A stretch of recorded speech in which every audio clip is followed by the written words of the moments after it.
Սիրոտոներից մինչև մարտիրութը։ Գիծյանը համակարգում ստացեք լրացուցիչ 8% զեղչ սալիկների ամբողջ տեսականու համար։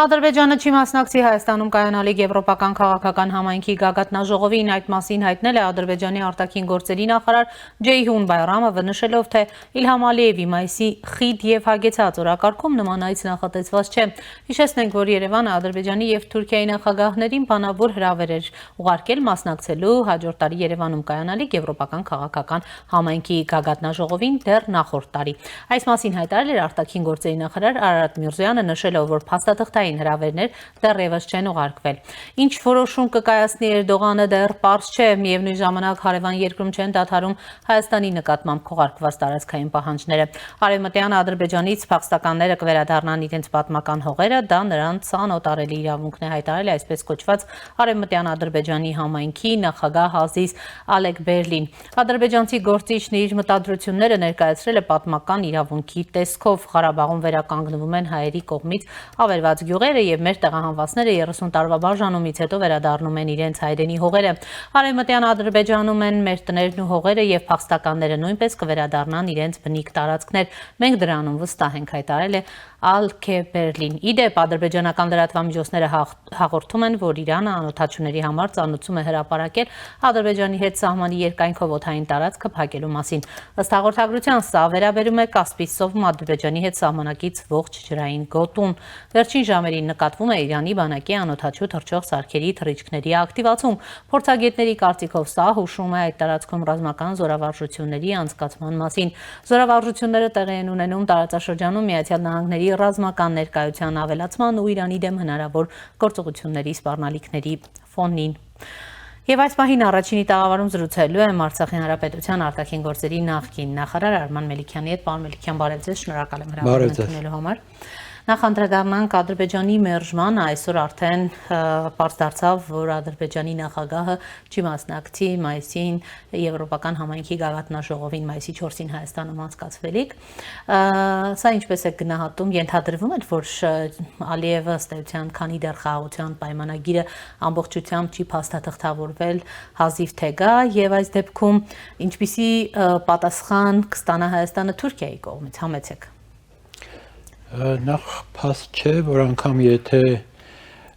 ինչ-որ փաստաթուղթ ստորագրվի Հայաստանի եւ Ադրբեջանի միջև, դրանից հետո Ալիևը կգա Հայաստան։ Ինչ վերաբերում է Թուրքիային, Թուրքիայի նախագահին, ապա նրա գալը այսպես 50-50%-ի է հարաբերակցությունը, որտեվ Թուրքիայի համար Հայաստանի հետ հարաբերությունների հետագա խորացումը անգամ անկախ Ադրբեջանի դիրքորոշումից կարող է հետաքրքրական լինել տարբեր պատճառներով։ Ամեն դեպքում մենք տեսնում ենք, որ աստիճանաբար Հայաստան-Թուրքիա հարաբերություններում ինչ որ փոքրիկ առաջընթաց քայլեր կան, որոնք ներկայացնում են որպես Թուրքիայի կողմից Հայաստանի հանդեպ բարի կամքի դրսևորումներ, այդ թվում նաև կարծեմ թուրքական ավիաուղիներն են պատրաստվում Հայաստան դեպի չվերթներ կազմակերպել, ինչը եւս այդ վերաբերմունքի ցուցիչներից է։ Էրդողանը գալով Հայաստան միայն կշահի։ Եվ դա ոչ այնքան հայ-թուրքական հարաբերությունների խորացման դրսևորում կլինի, որքան Թուրքիայի մուտքը Հայաստան խորհրդանշական տեսանկյունից։ Պարոն Մելիքյան, եթե տեղի չունենա, այսինքն եթե Էրդողանն էլ մերժի, սա կնշանակի այսպես Ադրբեջանի ուղիղ ազդեցությունը Թուրքիայի վրա։ Եկեք պոչն ու գլուխը իրար հետ չխառնենք։ Ամեն դեպքում գլուխը Անկարայում է եւ այդ առումով Ալիևը պոչի դերում է եւ Ադրբեջանը որպես այդպեսին։ Ադրբեջանը գուցե այս պահին Հայաստանի համեմատ է ուժեղ, բայց պետք է ասենք, որ Ադրբեջանը այլոց քաղաքական կամքի եւ նպատակների սպասարկող պետություն է։ Ճիշտ է, նաեւ այնքան ճարպիկ է, որ կարողանում է իր շահերը եւս առաջ մղել ուրիշների շահերը սպասարկելով։ Պարոն Մելիքյան, ի վերջո վարչապետը հայ-թուրքական հարաբերությունների նույնպես անդրադարձավ։ Հայկական կողմը անընդհատ խոսում է հնարավոր առաջընթացի մասին, այ փոքրիկ դուք էլ նշեցիք, ժամանակ առ ժամանակ փոքրիկ առաջընթաց լինում է, բայց այնուամենայնիվ սահմանի բացման ականատես չենք լինում եւ չենք լինի դեռ այնքան ժամանակ, քանի դեռ Հայաստան-Ադրբեջան հարաբերությունները ամբողջովին կարգավորված չեն եւ փաստաթուղթը ստորագրված չէ։ Միաժամանակ նաեւ Թուրքիայի կողմից է պարբերաբար հայտարարություն հնչում առայն, որ շատ հնարավոր է օրինակ 26 թվականի խաղաղության պայմանագիրը կյանքի կոչվի, ստորագրվի, ձեր գնահատմամբ, ուրեմն, քանի դեռ այդ պայմանագիրը կյանքի չի կոչվել, Թուրքիայի գործողությունները որոնք կլինեն։ Երրորդ պետությունների քաղաքացիների համար սահմանը թերևս կբացվի մինչև հունիս։ Թերևս։ Բայց եթե ինչ-ինչ պատճառներով վարչապետ Փաշինյանը դադարի պաշտոնավարումը եւ իր քաղաքական թիմը հեռանա իշխանությունից, այդ սահմանը կարող է կրկին փակվել։ Բոլոր դեպքերում մենք տեսնում ենք, որ եւ Բաքուն եւ Անկարան շահագրգռված են Փաշինյանի վերահաստատման պաշտոնում։ Եվ ոչ միայն իրենք, ես կարծում եմ, որ նույն վերաբերմունքը կա եւ Եվրամիությունում, եւ պաշտոնական Լոնդոնում եւ Վաշինգտոնում, եւ կարծում եմ դրա դեմ իրապես առարկություններ չունի նաեւ Մոսկվան։ Հայաստանի իշխանությունների մասով նկատում եք, պարոն Մելիքյան։ Նկատում եմ կոնկրետ վարչապետ Փաշինյանի պաշտոնավարման շարունակության առումով։ Պարոն Մելիքյան, բայց նույն իշխանության կողմից էլ անընդհատ ու պերմանենտ հնչում են հայտարարություններ Հայաստանի դեմ մղվող հիբրիդային գրոհների մասին։ Գիտեք, ընդհանուր մինչև խումբ է ստեղծվելու այդ հիբրիդային գրոհների դեմ պայքարի, Եվրամիությունն է աջակցություն հայտնել, անընդհատ շեշտվում է, որ այդ գրոհները գալիս են հյուսիսից։ Հիմա դուք ասում եք, որ Մոսկվան էլ ըստ էության առարկություն չունի Փաշինյանի իշխանության կամ այսպես շարունակության հետ կապված։ Բայց ի՞նչ խնդրեմ ունի Մոսկվան Փաշինյանի իշխանության հետ կապված։ Ռազմակայանը տեղում է, մատակարարումները Մոսկվայից կանոնավոր կերպով Հայաստան գալիս են, Մոսկվան ցանկանում է իր մասնակցությունը ունենալ նաև Թրամփի ուղու գործարկմանը եւ առհասարակ այդ ուղին դժվար թե իրականում կյանքի կոչվեր անգամ փաստաթղթային տեսքով, եթե Մոսկվայից կտրուկ հակազդեցություն լիներ դրա հետ կապված։ Պարոն Մելիքյան, եթե չունի, ապա այդքան գումարներ, որ խոսվում են, ներդրվում են այս կամ այն քաղաքական ուժի ընտրություններին մասնակցելու, քվեներ ստանալու, ընդհանուր մինչև գիտեք այդ ընդդիմադիր հատվածը Գյումրի երկու սցենարի մասին է խոսում, եթե չունի, այդ դեպքում ինչու կա այսքան քարոզչական առումով այս աղմուկը առաջին հերթին ծառայում է նրան, որպեսզի արժևորվի վարչապետ Փաշինյանի դերը։ Այսինքն որքան շատ են դրա մասին խոսում, այնքան նա ավելի արժեքավոր է ներկայանում բոլոր կողմերի համար։ Ոստի սա կարող ենք համարել գովազդային քարոզչական այսպես կամպանիա, որը մեծ հաշվով Ուցև անտեսում է Հայաստանում եղած առկա տրամադրությունները եւ այդ առումով իհարկե նեցուկ է Փաշինյանին, այսինքն եւ դեմ ձայները եւ կողմ ձայները հավասարապես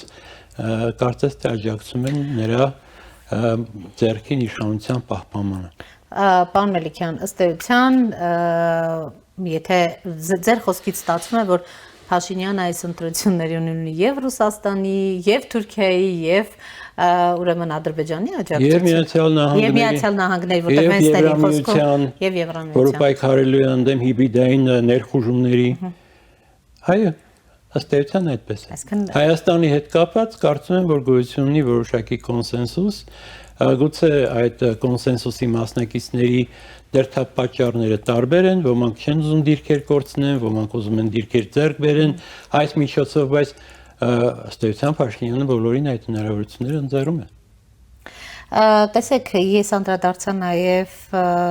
Ադրբեջան, Իրան, այսպես օդային տարածքի հետ կապված, ձեր կարծիքով Իրանը մտավախություններ ունի, որ Ադրբեջանի տարածքը կարող է օգտագործվել իր դեմ օդային հարվածների հասցման եւ այդպես հետախուզական գործունեություն իրականացնելու համար։ Եթե պատահական չէ, որ խոսքը գնում է նաև ծովային տարածքի մասին, որտեղ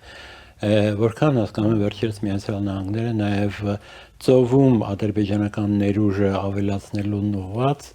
նախաձեռնություններով են հանդես եկել։ Այո, Իրանը մտավախություններ ունի եւ այդ մտավախությունները հիմնավոր են, բացի ամեն ինչից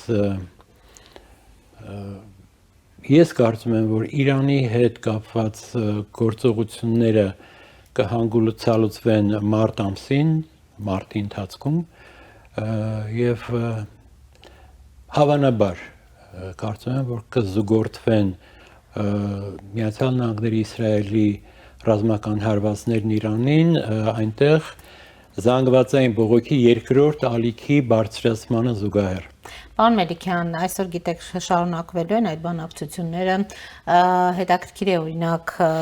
այս հերթական հանդիպումը բանակցությունները ինչի կարող են բերել, հնարավոր է արդյոք նոր պատերազմ, որովհետև այս ամբողջ օրերի ընթացքում ներկայացրել ենք ամերիկյան ռազմական նավերի այսպես տեղակայումը եւ այլն, անընդհատ Իրանն է խոսում հնարավոր պատասխան քայլերի մասին, ի վերջո նոր պատերազմի հավանականություն այս փուլում տեսնում եք, թե ոչ, օրինակ շատ այսպես քաղաքագետ վերլուծաբաններ ասում են, եթե դա տեղի ունենա, դա շատ կարճաժամկետ կլինի, մի մասն ասում են Իրանը նախկինի պես չէ, անցյալ անգամվա պես չէ, հիմա ավելի պատրաստված է, այս ամբողջ ընթացքում կարողացել է իր ռազմական բալանսը որոշակի ուրեմն կարգի բերել, դուք ինչ եք կարծում։ Եթե խնդիրը դիտարկում են Միացյալ Նահանգներ, Իրան, Իսրայել, Իրան մակարդակում, այս մակարդակում խնդիրը պատճառաբանված լուծում չունի։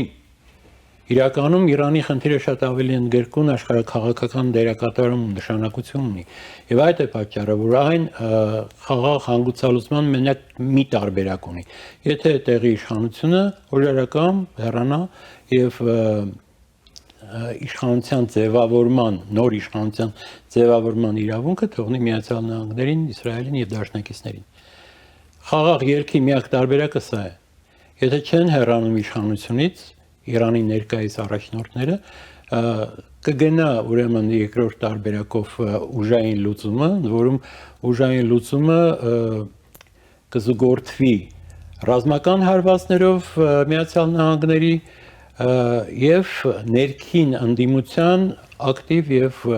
հուժկու զանգվածային ելույթներով, որոնք այս անգամ արդեն կունենան երևս զինված բաղադրյալ։ Կհասնեն իշխանափոխության ընդհանուր մինչև։ Այո, այսինքն ամբողջ նպատակը այն է լինելու, որ այդ արտաքին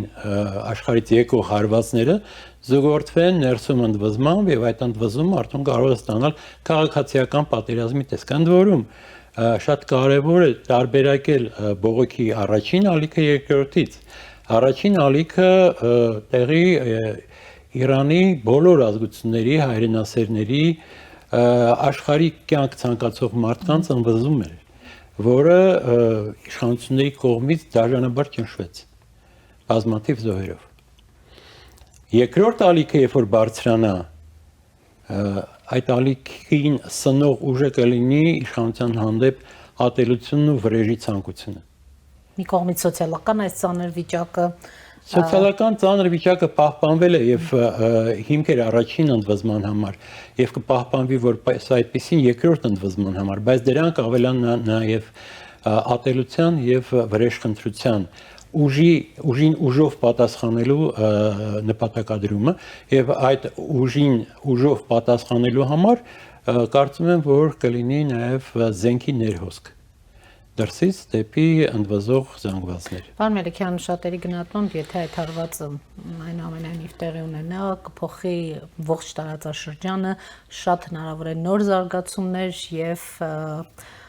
դուք ինչ եք կարծում, ձեզ հետ էլ բազմիցս խոսել ենք, հնարավոր այդպիսի ուրեմն բախման դեպքում ինչ կմնա տակը առհասարակ Հայաստանին ինչ է սպասվում։ Շատերը մտավախություն ունեն, այսպես գաղթյալների մեծ հոսք կլինի Հայաստանի Հանրապետություն։ Թող սահմանափակ պահեն։ Ես մտավախություն չունեմ, ես կարծում եմ, որ նախ եւ առաջ սա կարճաժամկետ գործընթաց չի լինելու։ Եվ իշխանափոխությունը Թեհրանում կհանգեցնի ազգային փոքրամասնությունների անջատողական շարժումների ծավալմանը եւ գուցե նոր պետությունների գոյավորմանը։ Այդ թվում նաև Հայաստանի սահմաններին մոտակայքում։ Հետևաբար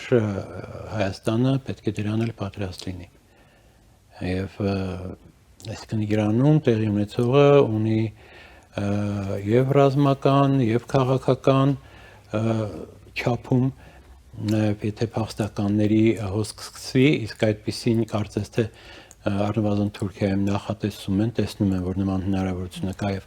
սահմանը փակում են, սահմանի երկայնքով բուֆերային գոտիներ են նախապատրաստում, որպեսզի թույլ չտան փախստականների ելքը դեպի Թուրքիա։ Այսինքն ռիսկերը բազմաթիվ են եւ ես չգիտեմ այդ ռիսկերին որքանով է պատրաստ դիմակայել Հայաստանի իշխանությունը այսօրվա։ Իդեպ պաշտպանության նախարարն է երրորդայցով գտնվում Իրանի Իսլամական Հանրապետությունում, այստեղ դեսպանն էր խոսում հնարավոր այսպես լայնամասշտաբ զորավարժություններ Հայաստան-Իրան անցկացնելու անհրաժեշտության մասին եւ առհասարակ այն մասին, որ առաջիկայում Փաշինյանի այցը տեղի կունենա Իրանի Իսլամական Հանրապետություն եւ հնարավոր է ռազմավարական, ուրեմն այդ փաստաթղթի ստորագրումը Իրանի հետ, նախ եւ առաջ սա ինչ կտա Հայաստանին, պարոն Մելիքյան,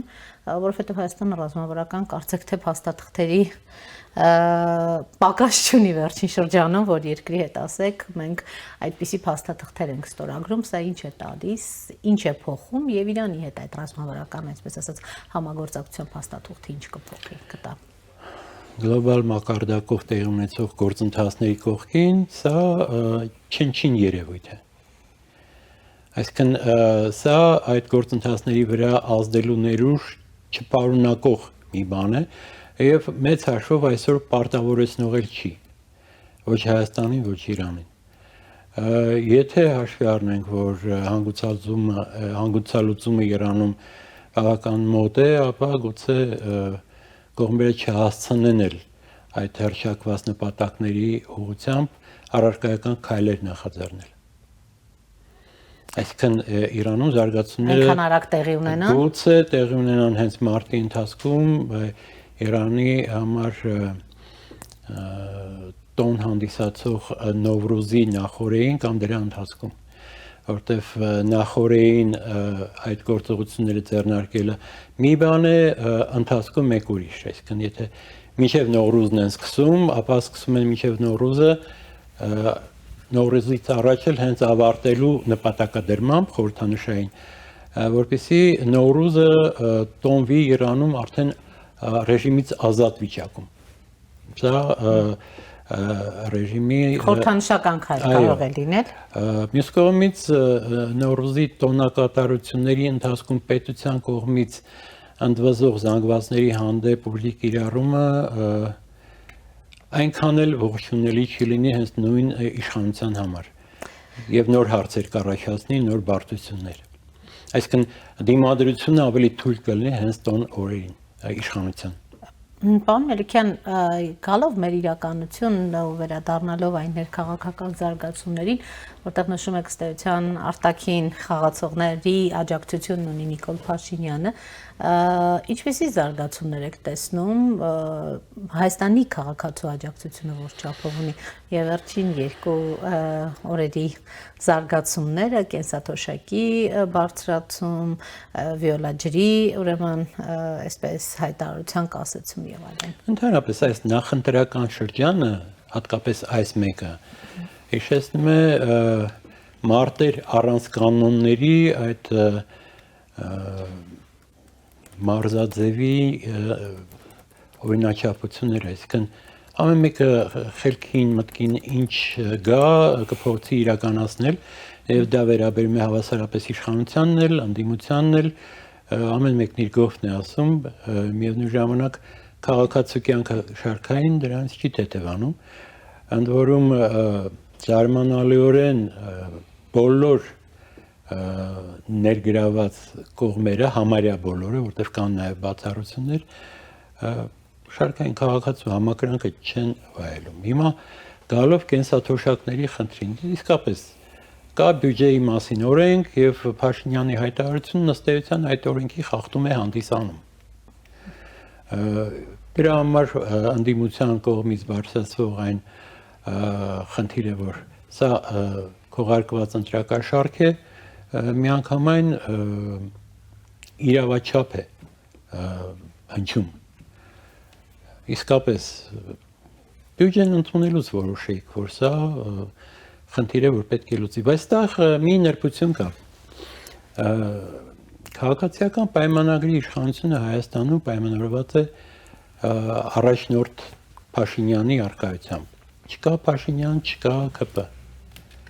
Ամենայնիվս այդպիսին է ընկալում ընդհանուր առմամբ։ Եվ եթե օրինակ կարող են, չէ,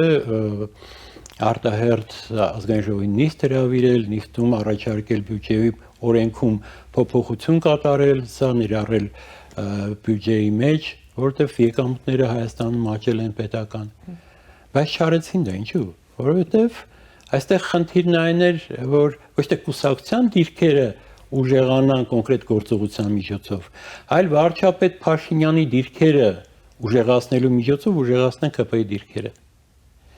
Քանի որ ԿՊ-ի գոյությունը եւ իշխող ուժ լինելը պայմանավորված է Փաշինյանի առկայությամբ, որպես ուժեղ խարիզմատիկ առաջնորդ։ Իսկն այստեղ կարևոր էր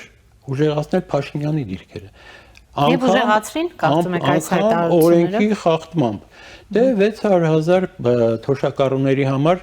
որոնք ստանում են, ասենք 40-45,000, 50,000 միջինը դրամ թոշակ, 10,000 դրամ ավելանալը դա խնդիր էր, որը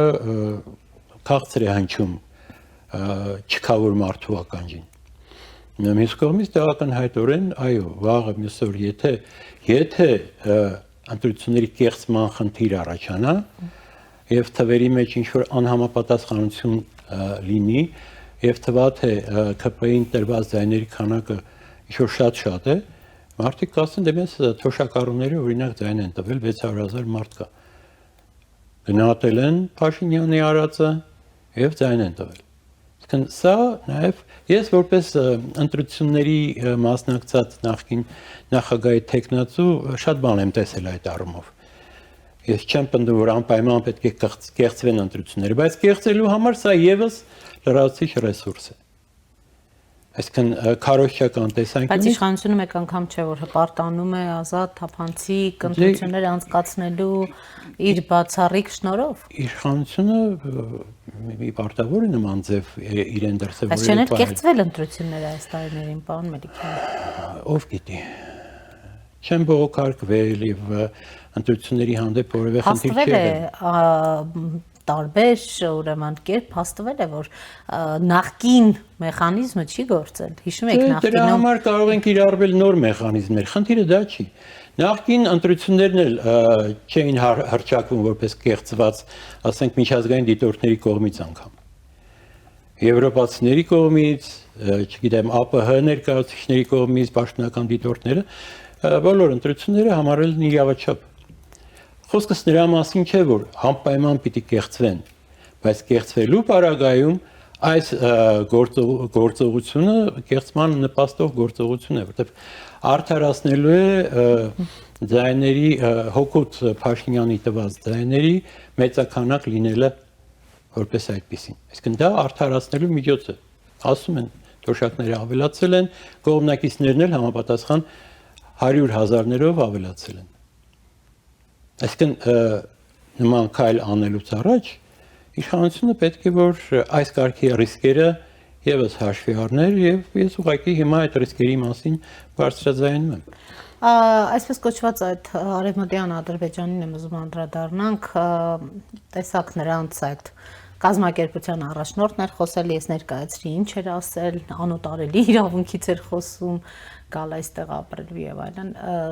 ինչպես է գնահատում մի ժամ այսպես զուգահեռ իրականություններ են կարծեք պարոն Մելիքյան, մի կողմում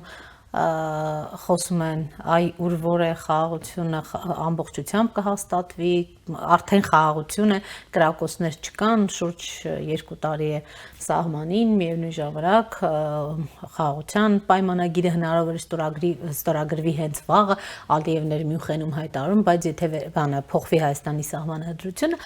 դրան զուգահեռ մենք տեսնում ենք այսպիսի, այսպես կոչված տարածքային պահանջներ Ադրբեջանի կողմից, ինչ է սա։ Նպատակների տարբերությունը։ Հայաստան իշխանությունների նպատակների տարբերությունն է սա, որը անուղղակիորեն է դրսևորում տվյալ դեպքում։ Հայաստանի իշխանությունների համար առաջնահերթ է խաղաղությունը, որտեղ խաղաղության պահպանումը նաև իշխանության պահպանում է նշանակում գործող թիմի համար։ Ադրբեջանի համար նման խնդիր չկա, նրանք պատերազմում միջանկյալ հաղթանակի հասած կողմն են եւ ռեսուրս են տեսնում այդ հաղթանակը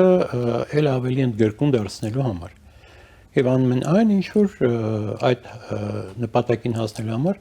պետք է արվի, այսինքն կան պաշտոնական շրջանակներում վարվող բանակցություններ եւ հարաբերություններ եւ կան այն նպատակները, որոնք դուրս են այդ շրջանակներից պաշտոնական Բաքվի համար։ Այսինքն Հայաստանը այդ հավելյալ նպատակների հետ կապված իր քաղաքական մոտեցումներում հրապարակային հակադարձելու ոչինչ չունի։ Եվ հայ փախստականների խնդիրը այդ առումով ոչ միայն Արցախից, այլև Ադրբեջանից 88-ից ի վեր վտարված կես միլիոնից ավել հայ փախստականների խնդիրը Հայաստանի իշխանությունը ըստ էության լռության է մատնում եւ չի խոսում այդ մասին։ Երևի դրա համար ունենալով իր հիմնավոր պատճառները։ Շնորհակալ եմ, պարոն Մելիքյան։ Ես եմ շնորհակալ։ Առաջինի տաղավարում զրուցում էի Արցախի Հանրապետության արտաքին գործերի նախկին նախարար Արման Մելիքյանի հետ։ Այս ժամի համար այսքանն էինք նախատեսել, հետևեք մեր թողարկումներին, կհանդիպենք։